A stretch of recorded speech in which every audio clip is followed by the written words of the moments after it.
Hello, listeners of Jacqui Just Chatters. This is your hostess, Jacqui Lentz. This is my ongoing bonus mini-cast murder mystery serial. Each week brings a fresh letter in this cozy tale of murder.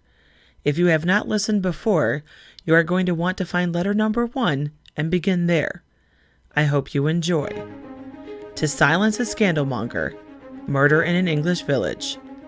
Welcome to another installment of this audio drama.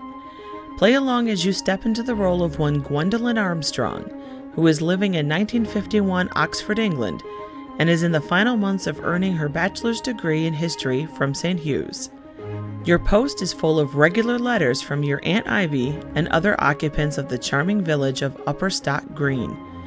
On the surface, it seems a serene picture of stone cottages, beautiful green countrysides, and charitable neighbors. But underneath, in the darkness, a sinful world hides, and the shadow beats the heart of a murderer. By the time the last letter arrives, can you identify the killer?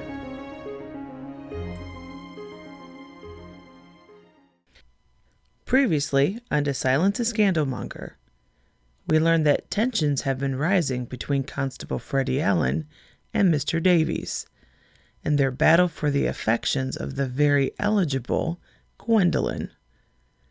Is this rivalry going to distract Freddie from his main focus, finding our killer? Let's hope not.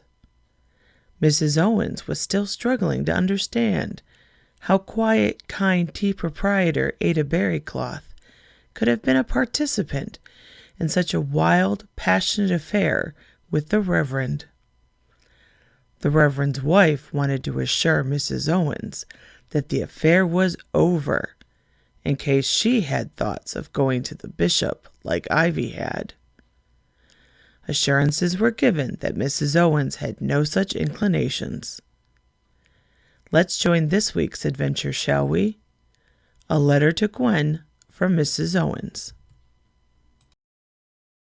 8th of June, 1951, Rabbit Hill Cottage, Upper Stock Green, England. Hello, Gwendolyn. I can hardly believe that in a fortnight you will be home for good. Has it been 3 years already? You should be so proud of yourself. Gwen Armstrong, BA in History. Are you going to have cards made? I think you should. I would if I were you. Some folks in the village might think that you were filling yourself with airs and graces, I suppose. But those would be the jealous ones, mind you. I know you said you didn't want a party to celebrate. I don't think your aunt would feel it is in bad taste. She so wanted to put on a show and honour your accomplishments. But if you were sure, then that is that. I think it's a shame, but I am only a housekeeper. I've been tidying things up for your arrival home. I was going through your Aunt Ivy's desk. Well, it was your Uncle Herbert's desk before Ivy began using it. Now it will be yours, I suppose. I wanted to sort some things and make room for your papers. In one of the upper drawers, with the ration book and the collection of your letters. Your aunt liked to reread your letters, did you know that? She did. Anyway, there was a strange document titled Geological Survey. I couldn't understand it. Remembering how kind and smart Mr. Davies is, I took it over to him to explain. I hope you don't mind me taking the liberty. I will report to you everything he related to me. It was a survey of a mine in Africa. The paper was dated June 1935. This was that mine scheme that Mr. Gastrell was trying to get everybody invested in. People were putting in their savings during the spring of 1935. It seems your Uncle Herbert sent a fellow out to check out the mine. The report spelled out that the mine was exhausted, that there was almost no more ore to be gotten out. Several months later, the mine enterprise went bust, which of course it would if there was nothing more to be gotten from the ground. I remember that time. It was a dark period around the village. People were having to cut back and pinch their pennies. Your kin did okay. They didn't put any money into the venture. I do recall that Mrs. Gastrell would be taking trips into London in 1936 and coming home with bags from Harrods and Selfridges. This was the same time others were struggling to make ends meet. It wasn't right, that was for sure. Mr. Davies is certain that Mr. Gastrell would have had a survey also done of the mine. He must have known that he was playing people for fools. How terrible to do that to your neighbours. Since this paper was in your aunt's drawer with your letters, I can't help but think that she was aware of this as well. I wasn't sure if I should worry you with all this, with your exams almost upon you. Though knowing how you are about these kind of things, I figured I should tell you straight away. Isn't Mr. Davies such a gentleman for helping out? He didn't care that I hadn't made an appointment and didn't even charge us for his time. He is awfully fond of you and always has such nice things to say about your aunt as well. I am sure she would approve of him. Let me know what train you will be catching when you come home.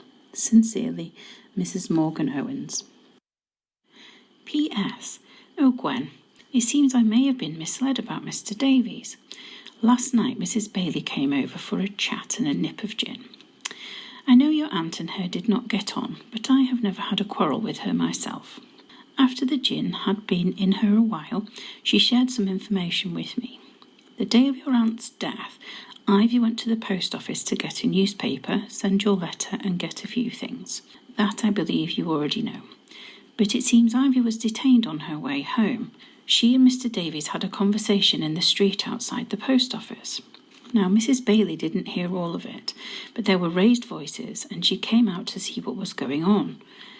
Ivy was telling Mr. Davies in very stern terms that if he wanted to court you, that he should take care of the company he was keeping at the pub and avoid certain hussies. Mrs. Bailey blushed something fierce at this point. She knew Ivy meant Iris, but neither of us spoke this out loud. Then Mr. Davies took exception to Ivy's interference, and he told her that she was a nosy busybody, and to keep out of his affairs, that he would see who he liked, when he liked, and how he liked, and that included her niece, that being you, dear. Your aunt was furious and headed back home in a huff. I bet she made that tea and ate those scones to calm herself down. Oh, how dreadful. I hope I did right telling you. I always thought he was such an amiable fellow. I hope the murderer is found soon. I won't sleep easy until it's solved. Tell that Freddie fellow of yours to get a move on. Come back in a week for Gwen's next letter as we work closer to solving who silenced the Scandalmonger. Have any suspects, speculations, or insights? Head over to my Facebook author page and share your theories. You can find the link in the description. This podcast was written by Jacqui Lentz, narrated by Jacqui Lentz. Mrs. Owens, voiced by Louise Colley. Remember, you can follow on Apple Podcast, Spotify, Google Podcast, and iHeartRadio. Or you can find me, like, and subscribe on YouTube.